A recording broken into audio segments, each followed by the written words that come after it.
প্রিয় মায়াবতী, আমার জান, আমার প্রিয়। অনেক কিছু বলার ছিল, কিন্তু কিছু শব্দ কেমন যেন আটকে যায় বুকের গভীরে।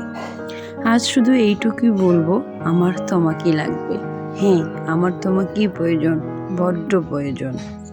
এই কথাটা কেবল একটা লাইন না, এটা আমার হৃদয়ের নিঃশ্বাস, আমার ভালোবাসার সবচেয়ে সত্য প্রকাশ। তুমি ছাড়া সব কিছু ফাঁকা লাগে, নিষ্প্রাণ লাগে। তোমার অনুপস্থিতিতে যেন পৃথিবীটা রঙ্গহীন হয়ে যায়। কিন্তু জানো, মাঝে মাঝে তুমি যেভাবে দূরে সরে যাও, অবহেলার ছায়া ফেলে, আমি আমার নিজেকে হারিয়ে ফেলি। মনে হয় আমি আমার নিজেকে ধ্বংস করে দিই। আমিও হারিয়ে যাই এই পৃথিবী থেকে। যখন তুমি আমাকে খুঁজবে, তখন পাবে না, তখনও বুঝবে আমার কষ্টের পরিণতি, আমার কষ্টের অনুভূতি।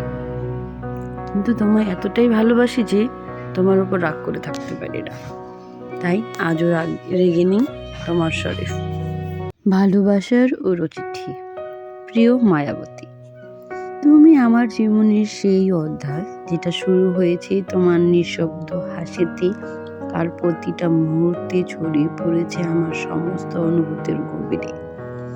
তুমি শুধু একজন মানুষ নও, তুমি আমার না বলা কথাগুলোর প্রতিধ্বনি, আমার প্রতিটি চাওয়া আর না পাওয়ার কেন্দ্রবিন্দু। মায়াবতী, আমার হৃদয়ে তুমি এক অদ্ভুত মায়ার ছায়া হয়ে থেকেছো সবসময়। আমি হয়তো তোমাকে সবটা বলতে পারিনি কখনো, কিন্তু আমার প্রতিটা নীরবতা তোমার কাছেই বলার ছিল। যখন তুমি পাশে থাকো না, তখন তোমার অস্বস্তি আমার প্রতিটি শ্বাসে, প্রতিটি স্বপ্নে বেঁচে থাকে। আমার জীবনের এমন অনেক চাওয়া আছে যা হয়তো পূর্ণ হয়নি, আর তার প্রায় সবগুলোই তোমাকে ঘিরে। তবুও তোমাকে ভালোবাসা থেমে যায়নি, কারণ ভালোবাসা তো পাওয়া না পাওয়ার হিসাব বোঝে না। তুমি জানো, তুমি আমার হৃদয়ের সেই কবিতা যেটা আমি শেষ করতে পারিনি, তবুও প্রতিদিন নতুন করে লিখে চলেছি, একাকিত্বে, নীরবতায়। তোমার ভালোবাসি, আজীবন ভালোবেসে যাব, নীরবে, নিস্তব্ধে, যার কোনো শব্দ হবে না, শুধু তুমি বুঝবে। ইতি, তোমার শরীফ। ভালোবাসার চিঠি। প্রিয় মায়াবতী, আমার মায়া, আমার প্রেমিকা, আমার জান। তোমাকে লিখছি এমন কিছু কথা যা সবসময় মনে ছিল, কিন্তু হয়তো বলা হয়ে ওঠেনি। তুমি শুধু আমার প্রেমিকা নও, তুমি আমার জীবনের সবচেয়ে মায়াবী অনুভব, যার স্পর্শে আমি বদলে যাই, নরম হয়ে যাই, নতুন করে বাঁচতে শিখি। আজ একটা কথা বলতে ইচ্ছে করছে। নারীর ভালোবাসা বুঝতে হলে পুরুষকে 1000 বার জন্ম নিতে হয়। তোমার প্রতি আমার ভালোবাসা যত গভীর, তোমার ভালোবাসার গভীরতা তার চেয়েও 1000 গুণ বেশি। আমি প্রতিদিন শিখি কেমন করে তুমি নিঃশব্দে ভালোবাসো, কেমন করে তুমি আমার ছোট ছোট কাজের মধ্যে ভালোবাসা মিশিয়ে রাখো। মায়া, আমি যদি কখনো তোমার ভালোবাসা পুরোটা না বুঝতে পারি, যদি কোনোদিন তোমার অভিমান না ধরতে পারি, তাহলে জেনে রেখো, আমি চেষ্টা করি, আমি শিখি, আমি বদলাই, আমি আরো একবার জন্ম নিতে রাজি, শুধু তোমার ভালোবাসার অর্থ বোঝার জন্য। তুমি আমার মায়া, আমার হৃদয়ের ঘর, আমার শেষ এবং শুরুর নাম। ভালো থেকো আমার জান, চিরদিনের জন্য, তোমার শরীফ। ভালোবাসার চিঠি। প্রিয়তমা, মায়া আমার জান, এই নির্জন সন্ধ্যায় মনটা হঠাৎ করেই তোমার কথা ভেবে ভেবে ভারাক্রান্ত হয়ে উঠল। মনে হলো তোমার জন্য কিছু লিখি মনের গভীর থেকে। তুমি বলেছিলে আমরা তো সারা জীবন দুজন দুজনকে ভালোবাসবো, মনের জায়গাটা তো কেউ দেখতে পারবে না। সত্যিই তো, এই পৃথিবীর চোখে ধরা দেয় না আমাদের মনের ভালোবাসা, কষ্ট, অনুভব। কিন্তু জানো, তবুও তুমি বুঝো আমার না বলা কথাগুলো। এই পৃথিবীর মানুষ হয়তো বুঝবে না, তবুও আমাদের ভালোবাসা যেন কখনো কলঙ্কিত না হয়। আমরা দুজনেই সেটা আলতো করে আগলে রাখবো, খুব যত্নে, খুব নিরাপদে। পৃথিবীর দেওয়া সব কষ্ট ভুলে যাব, যদি শুধু তুমি আমার পাশে থাকো, মনে শান্তিটুকু দাও। আমার কিছু চাওয়া নেই, শুধু চাই তুমি যেন আমাকে মানসিক শান্তি দাও, বোঝো, অনুভব করো।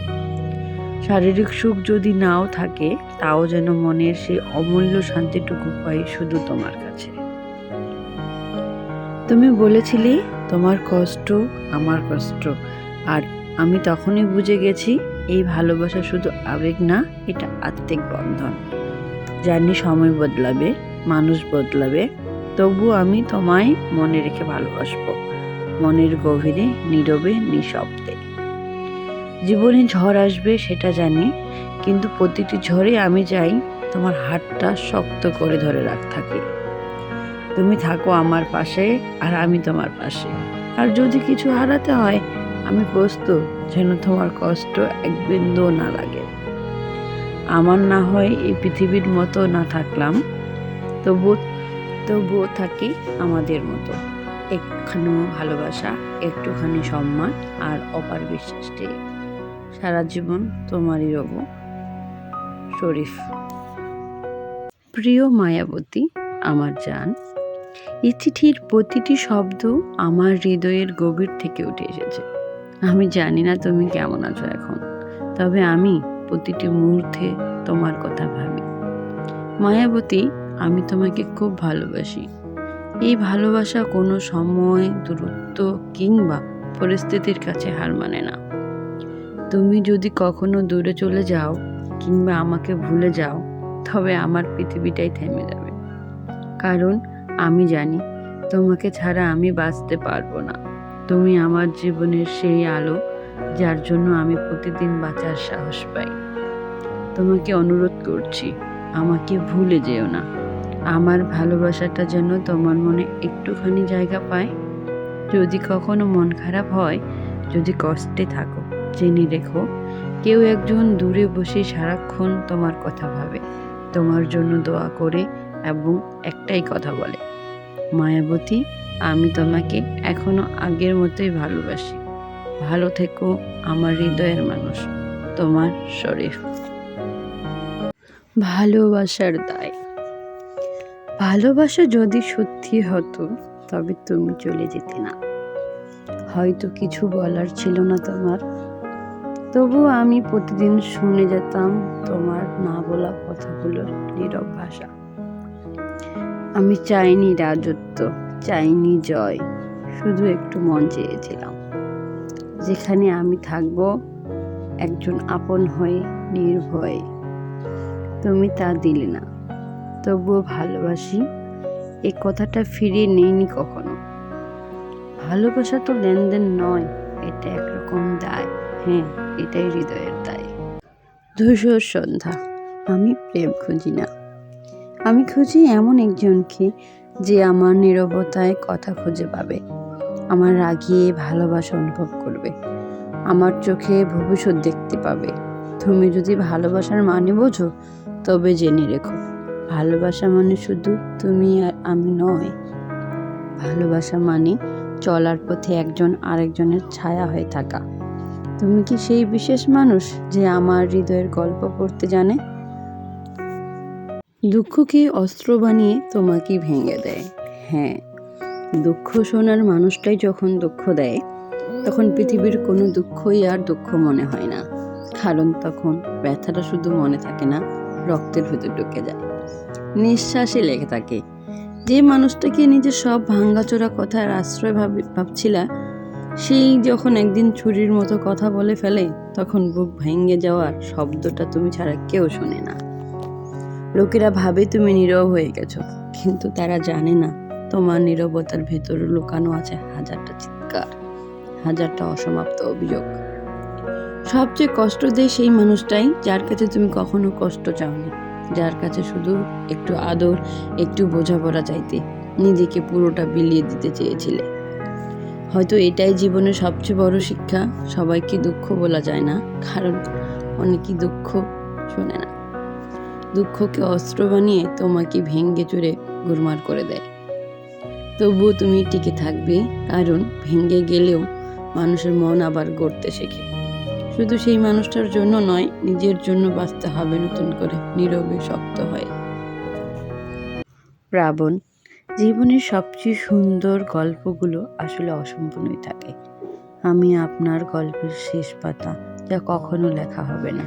কিন্তু মনে রাখবেন, সব রঙের পরেও আমার সবচেয়ে প্রিয় রং ছিল আপনার বিষাদের কালো। ভালো থাকবেন। এটি ছিল শ্রাবণের শেষ চিঠি।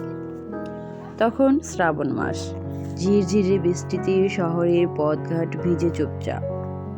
প্লাবন আর মেঘলা দুজনের প্রথম দেখা সেই বৃষ্টি ভেজা সন্ধ্যায় এক পুরনো কফি শপে। প্লাবন ছিল একজন লেখক, তার লেখায় ছিল বিষাদের সুর। আর মেঘলা, সে ছিল প্রাণোচ্ছল এক চিত্রশিল্পী, যার ক্যানভাসে সবসময় থাকতো উজ্জ্বল রঙের খেলা। কফি শপে প্লাবন বসেছিল জানালার পাশে, হাতে তার আদো লেখা একটি পাণ্ডুলিপি।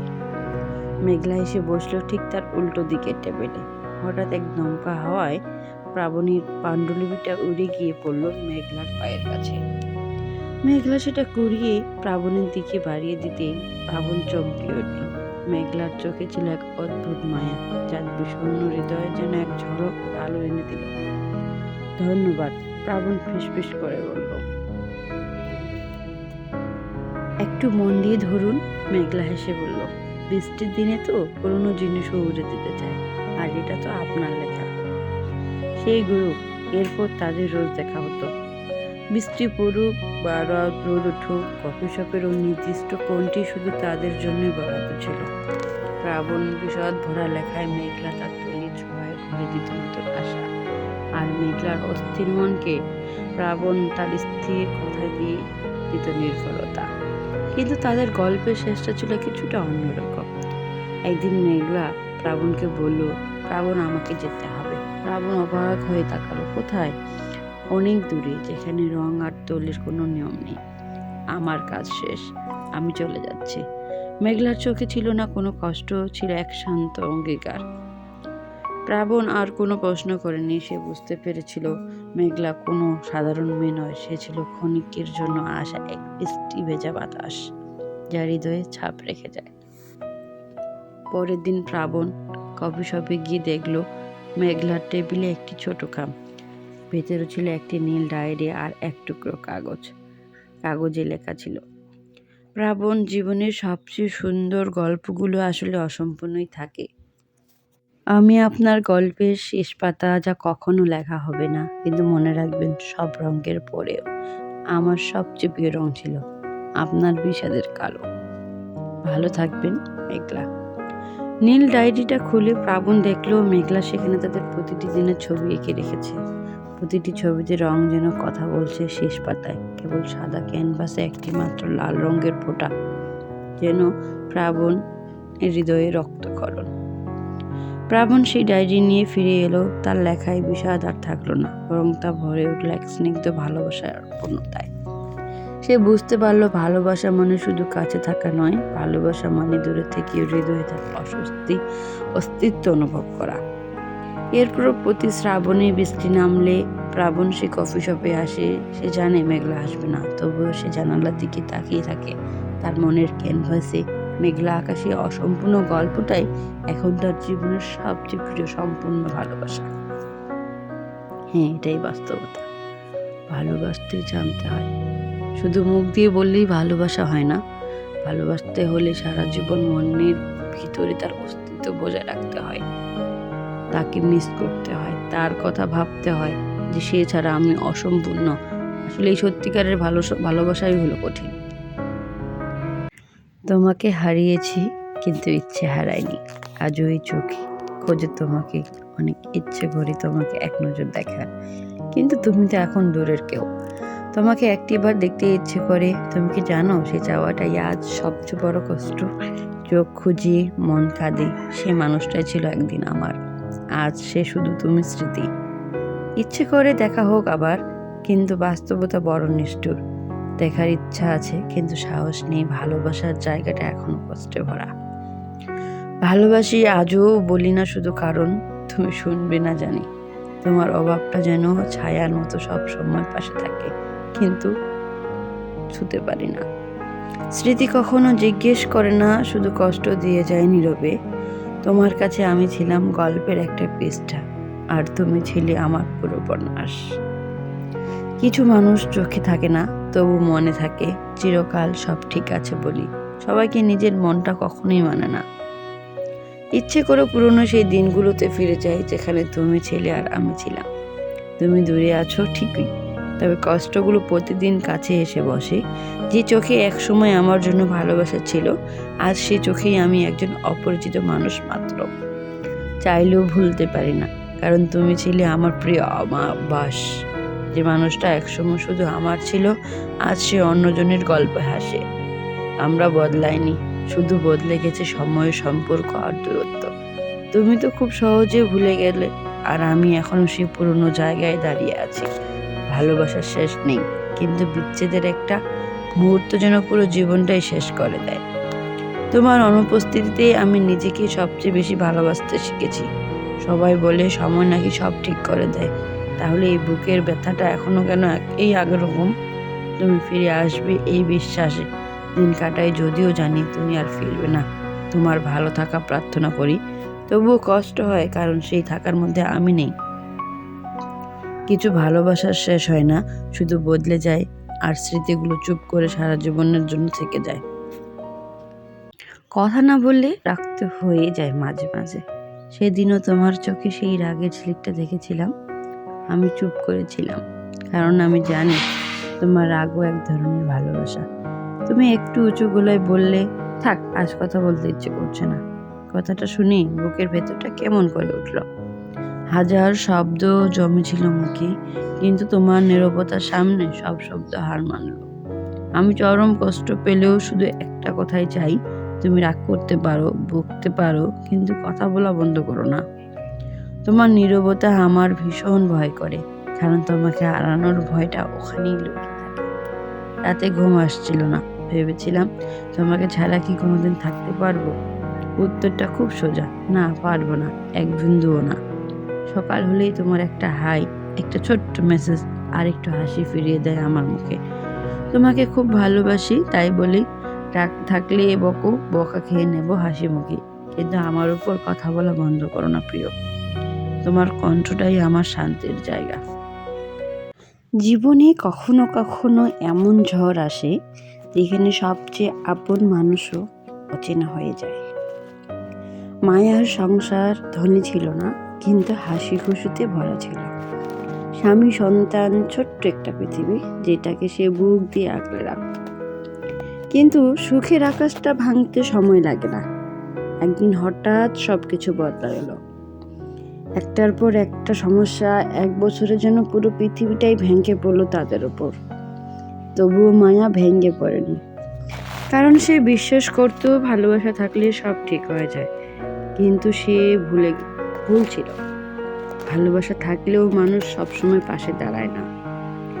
দ্বিতীয় ঝড়টা এলো এমনভাবে, মায়া চোখের সামনে অন্ধকার ছাড়ার কিছুই দেখলো না। চেষ্টা করলো, দৌড়ালো, কাঁদলো, কিন্তু সমাধান পেল না। শেষ আশায় গেল শ্বশুর বাড়ি, ভাবলো এইবার নিশ্চয়ই আপনজনরা হাত বাড়াবে, কিন্তু ওরা ছিল পাথরের মতো নির্লিপ্ত, নিজেদের সুখে ব্যস্ত। আর যখন স্বামী বাড়িতে নেই, তখন সেই আপনজনরাই মায়াকে অপমান করলো, কটু কথা বললো, এমনকি তীরে এসে মারতেও গেল। নিজ সন্তানের বুকে জড়িয়ে দাঁড়িয়ে থাকা মায়া কিছুই বলল না, শুধু চোখের জল গড়িয়ে নামলো নীরবে। আর নীরব কান্নার শব্দটা হয়তো কোনোদিন কেউ শুনবে না। মায়া হাঁটতে লাগলো বাপের বাড়ির পথে।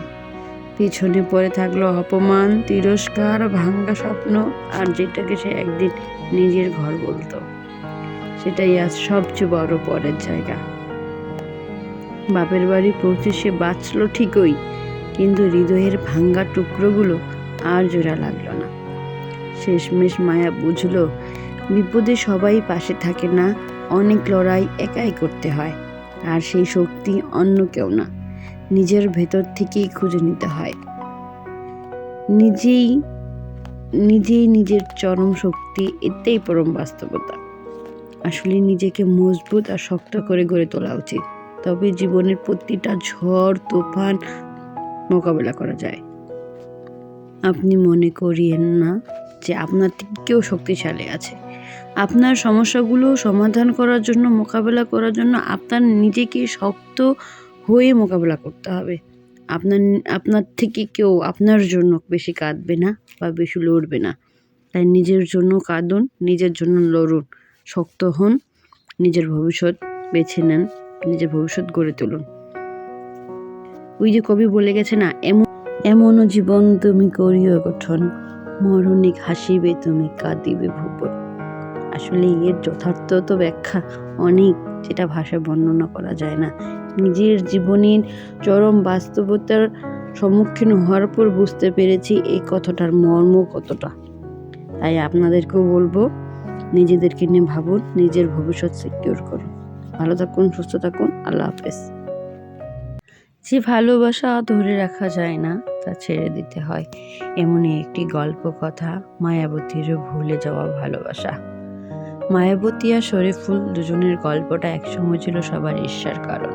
চুপচাপ সন্ধ্যাবেলা হাঁটতে গেলে তাদের হাত ধরে দেখা যেত, অকারণে ফোনে ঘন্টার পর ঘন্টা কথা বলতো, আর ছোট ছোট স্বপ্ন বুনতো ভবিষ্যৎকে কেন্দ্র করে। মায়াবতী শরীফুলকে অনেক ভালোবাসতো, শরীফুলও তাই। ভালোবাসার সেই মিষ্টির দিনগুলোতে মনে হতো দুজন দুজনকেই পেয়ে গেছে আজীবনের জন্য।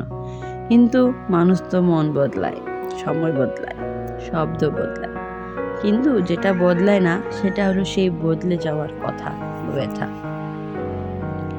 একদিন হঠাৎ মায়াবতীর জীবনে এলো নতুন কেউ, অচেনা অজানা কিন্তু অদ্ভুত এক টান ছিল ছেলেটার দিকে। শরীফুলকে সে ভুলে যেতে লাগলো ধীরে ধীরে। প্রথমে কথা কমে গেল, তারপর দেখা, তারপর হাসি, আর শেষে সম্পর্কটাই। শরীফুল বুঝতেছিল সব, কিন্তু কিছু বলার অধিকার যেন হঠাৎ করে হারিয়ে ফেলেছিল। যাকে এত ভালোবাসা দিয়ে আগলে রেখেছিল, সেই আজ অন্য কারো দিকে তাকিয়ে আসে। মায়াবতী নতুন ছেলেটার সাথে নতুন জীবন গড়তে ব্যস্ত, আর শরীফুল সে দাঁড়িয়ে রইল থেমে যাওয়া সেই মোড়ে, যেখানে শেষবার মায়াবতী বলেছিল, তোমার সাথে সবসময় থাকবো। সময় গেছে, ঋতু গেছে, ঋতু বদলেছে, কিন্তু শরীফুলের মনে একটাই প্রশ্ন, ভালোবাসা কি এতটাই হালকা যে সহজেই ভুলে যাওয়া যায়? মায়াবতী আজ সুখী, আর শরীফুল তার নিঃসঙ্গতার সাথে বন্ধুত্ব করে ফেলেছে। হৃদয়টা এখনো ব্যথা পায়, কিন্তু সে জানে যে ভালোবাসা ধরে রাখা যায় না, তা ছেড়ে দিতে হয়। তবুও কখনো কখনো রাতে নিস্তব্ধতায় শরীফুল মনে মনে বলে, তোর জন্যে আজও আমার মায়া কমে নেই, কিন্তু তাই বলে আমি ভেঙে পড়িনি। কারণ ভালোবাসা ভুলে যাওয়া যায়, কিন্তু নিজের দাম ভুলে পাওয়া না। ভালোবাসা ভুলে যাওয়া যায়, কিন্তু নিজের দাম ভুলে যাওয়া যায় না। তাই নিজের প্রতি সম্মান, ভালোবাসা, রেসপেক্ট সবটুকুই প্রয়োজন। একজন গুণী মানুষ বলেছিলেন, প্রত্যেক স্বামীর কপালে ক্লামিশার মতো স্ত্রী আসুক, কিন্তু কোনো মা বাবার এমন সন্তান না হোক। অন্যদিকে এক ডিভোর্স হওয়া নারী বলেছিলেন, প্রত্যেক মা বাবার গর্ভে এমন সন্তান জন্ম হোক, কিন্তু তার মতো স্বামী যেন কোনো নারীর ভাগ্যে না জোটে। দুই কথাই সত্য, কিন্তু দুই কথার মাঝেই লুকিয়ে আছে এক গভীর দুঃখ, এক অপূর্ণ সম্পর্কের আহাজারি। একজনের ব্যথা ছিল কষ্টে ঢাকা ভালোবাসা, অন্যজনের ব্যথা ছিল ভাঙ্গা বিশ্বাসের প্রতিফলন। কিন্তু আসল প্রশ্ন হলো, দোষটা কার? সম্ভবত দুজনেরই, কিংবা দুজনেরই না। কারণ সম্পর্ক ভাঙে তখনই যখন অহংকার ভালোবাসার জায়গা দখল করে নেয়। সমাধানটা খুব সহজ, কিন্তু করতে সবচেয়ে কঠিন। মানুষ যদি বোঝার চেষ্টাটা না ছাড়ে, তাহলে হাজার ভুলের মাঝেও সম্পর্কটা টিকে যায়। ক্ষমা চাওয়া ছোট করে না, আর ক্ষমা করা দুর্বলতার পরিচয় নয়। একটু ধৈর্য, একটু সম্মান, আর একটু নরম মন, এই তিনটেই পারে ভাঙ্গা সম্পর্ককে নতুন করে জোড়া লাগাতে। আমি ব্যক্তিগতভাবে সবসময় বলি, কখনো কাউকে বিচার করো না তার বর্তমান দিয়ে, কারণ তুমি জানো না সে কতটা কেঁদে এই অবস্থায় এসেছে। সম্পর্ক ভাঙ্গার আগে একবার অন্তত মনে রেখো, যাকে হারাবে সে হয়তো অন্য কেউ নয়, তোমারই এক টুকরো শোক। আজ যদি এই কথাগুলো হৃদয়ে নাও, হয়তো কাল আর কোনো লামিসা বা তার মতো নারী পুরুষের গল্প শুনতে হবে না। হ্যাঁ, এটাই বাস্তব। জীবনটা এত সহজ নয়, সহজ করে নিতে হয়।